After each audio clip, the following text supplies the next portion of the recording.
ទំលៀងក្នុងអើជ័យព្រមទឹកថេយល់មិនប្របីបនក្តីបាក្តី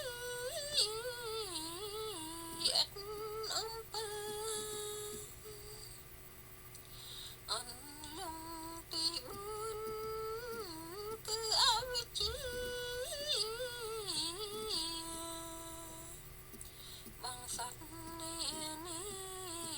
ឲ្យស្ទាំងស្ទើនោមសត្វវងវែង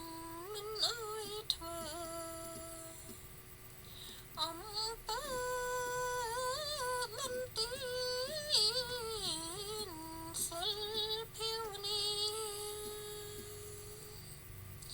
ហេតុនឹងព្រះគុណព្រះកង្រណា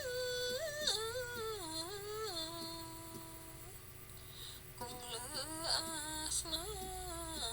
ក្រេធម្មីដឹកនាំយើងខ្ញុំទាំងអង្គគ្នាឡើងជានាវីព្រះត្រៃលក្ខណ៍កំចាត់កែលែងនឹងតណ្ហា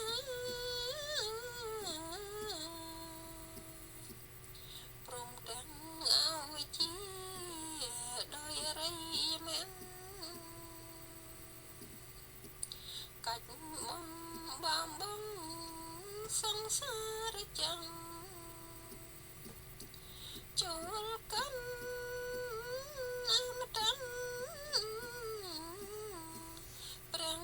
និព្វានហោសូមអនុមោទនា